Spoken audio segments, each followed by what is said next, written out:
اعوذ باللہ من الشیطان الرجیم بسم اللہ الرحمن الرحیم السلام علیکم ورحمۃ اللہ وبرکاتہ۔ محترم ناظرین، قرآن کریم کی نگاہ میں قوموں کے زوال کی وجوہات اور عوامل کے حوالے سے ہم گفتگو کریں گے۔ قرآن مجید نے مختلف جگہوں پر مختلف اقوام کے زوال کے اسباب کو بیان کیا ہے۔ اگر ہم ان تمام آیتوں کا ملاحظہ کریں تو کلی طور پر چند وجوہات سامنے آتے ہیں کہ جن کی وجہ سے مختلف اقوام زوال پذیر ہو گئیں۔ سب سے پہلی وجہ وہ ناشکری اور کفران نعمت ہے۔ جو قوم بھی ناشکری اختیار کرے، کفران نعمت کرے، خدا کی نعمتوں کا شکر ادا نہ کرے تو وہ قوم زوال پذیر ہو جاتی ہے، وہ قوم ہستی کھو دیتی ہے اپنی۔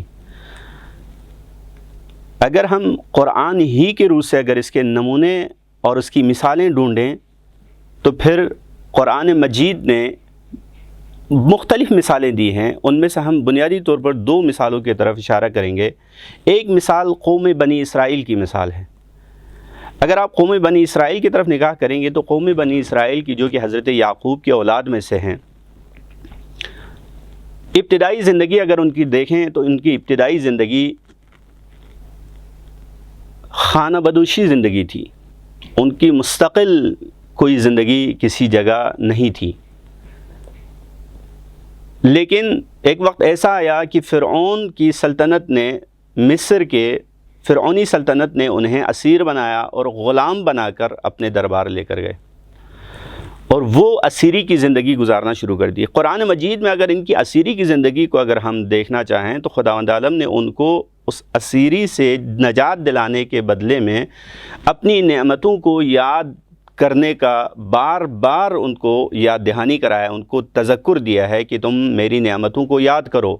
خداوند عالم فرماتا ہے کہ یا بنی اسرائیل اذکروا نعمتی التی انعمت علیکم، اے بنی اسرائیل تم اس وقت کو یاد کرو کہ جو میں نے تمہارے اوپر اتنی ساری نعمتیں دی تمہیں، ان تمام نعمتوں کو یاد کرو۔ اب کیا نعمتیں دی خداوند عالم نے؟ خود اسی بحث میں سورہ بقرہ کے اندر اسی گفتگو کو آگے بڑھاتے ہوئے خداوند عالم فرماتا ہے، کئی نعمتوں کو گنتا ہے خداوند عالم بنی اسرائیل کے سامنے، فرماتے ہیں کہ وَأَنِّي فَضَّلْتُكُمْ عَلَى الْعَالَمِينَ، میں نے تم کو عالمین پر فوقیت دی، اپنے زمانے کے تمام اقوام پر تمہیں افضل بنا دیا۔ دوسری نعمت خداوند عالم یوں گنتا ہے وَإِذْ نَجَّيْنَاكُمْ مِنْ آلِ فِرْعَوْنَ، میں نے تمہیں آل فرعون سے نجات دلائی۔ آل فرعون کیا کرتا تھا؟ فرعون بنی اسرائیل کے ساتھ کیا رویہ اختیار کرتا تھا؟ خود خداوند عالم نے فرمایا ہے کہ یسومونکم سوء العذاب، بدترین عذاب دیتے تھے تمہیں۔ یذبحون ابناءکم، تمہارے بچوں کو ذبح کرتے تھے۔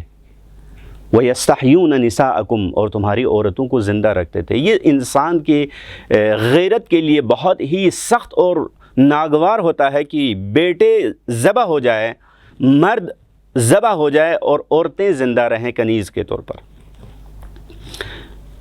پھر خداوند عالم مزید اپنی نعمتوں کو گنتا ہے وَإِذْ فَرَقْنَا بِكُمُ الْبَحْرَ فَأَنْجَيْنَاكُمْ وَأَغْرَقْنَا آلَ فِرْعَوْنَ وَأَنْتُمْ تَنْظُرُونَ، اور جب تم دریائے نیل کراس کر کے نکل گئے تو ہم نے تمہیں تو نجات دی، لیکن تمہارے پیچھے آنے والی فوج کو کہ جو فرعون کی فوج تھی اسے غرق کر دیا اور تم دیکھ رہے تھے اس منظر کو۔ یہ تمام نعمتیں خداوند عالم نے بنی اسرائیل کو دی، لیکن بنی اسرائیل نے ان تمام نعمتوں کے باوجود خدا کی نعمتوں کا شکر ادا نہیں کیا، ناشکری اختیار کی، جس کے نتیجے میں خداوند عالم نے فرمایا کہ اب تم نے اتنی نعمتوں کے باوجود جب ناشکری اختیار کی ہے، وہ ناشکری بھی کیسے اختیار کی آپ دیکھیں نا۔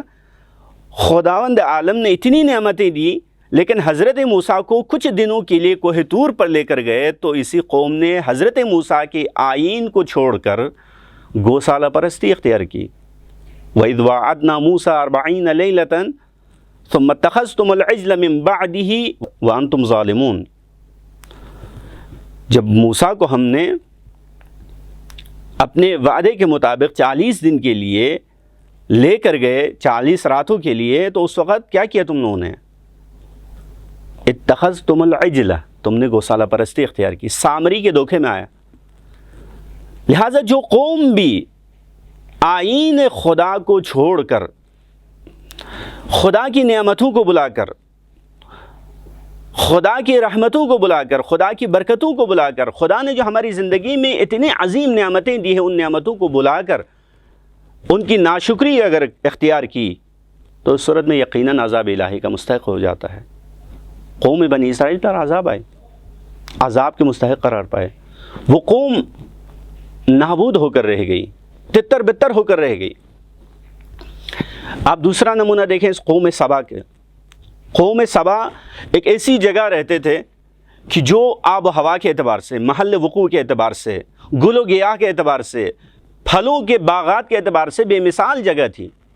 شہر سبا آج بھی یمن میں موجود ہے، لیکن اس زمانے میں جو شہر سبا اپنے زمانے میں بے مثال شہر شمار ہوتا تھا، اس شہر میں یہ لوگ رہتے تھے۔ خداوند عالم نے ان کو ان کے شہر کی تعریف میں فرمایا کہ ہم نے اس شہر کے دائیں بائیں تمہیں بڑے بڑے باغات سے نوازا تھا، لیکن تم لوگوں نے کیا کی؟ ناشکری کی۔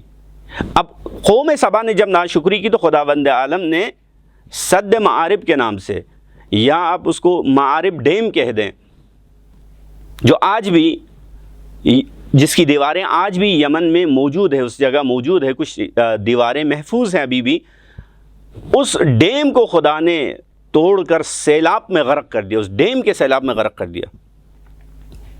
فَأَعْرَضُوا فَأَرْسَلْنَا عَلَيْهِمْ سَيْلَ الْعَرِمِ، اس قوم نے، قوم سبا نے جب ہمارے آئین سے اعراض کیا، منہ موڑا، تو ہم نے ان کے اوپر عرم، یعنی عرم وہی معارب کا بھی نام ہے اور عرم بھی نام بتایا گیا ہے اس ڈیم کا، اس ڈیم کے سیلاب میں ہم نے ان کو غرق کر دیا۔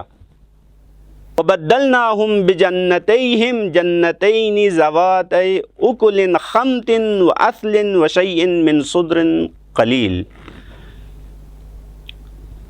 یعنی اس قوم کو جو خداوند عالم نے باغ عطا کیا تھا اپنے شہر کے دونوں طرف، ان دونوں باغوں کو خدا نے نابود کر دیا، ان دونوں باغات کے پھلوں کا آواز کر دیا، ان دونوں باغات کے اندر جو میٹھے میٹھے پھل ہوا کرتے تھے، ان میٹھے میٹھے پھلوں کو کڑوے پھلوں میں بدل دیا، ان درختوں کو جھاڑیوں میں بدل دیا۔ لہٰذا خداوند عالم کی نعمتوں کا جب ناشکری اختیار کی تو خداوند عالم نے اس قوم کو بھی نابود کر دیا۔ اب نابود جب خداوند عالم کسی قوم کو کرتا ہے، سزا جب کسی قوم کو دیتا ہے تو بغیر کسی قانون کے نہیں دیتا، اس کے بھی قوانین موجود ہے، سنن موجود ہے، ان سنتوں کے مطابق خداوند عالم کسی کو سزا دیتا ہے۔ ہمیں بھی اپنے خدا پروردگار کے بارگاہ میں دعا کرنی چاہیے کہ ہم ناشکری کا شکار نہ ہو جائیں، کفران نعمت کا شکار نہ ہو جائیں۔ پروردگارہ ہماری قوم کو ناشکری اور کفران نعمت کی بلاؤں سے محفوظ فرما۔ وآخر دعوانا الحمدللہ رب العالمین۔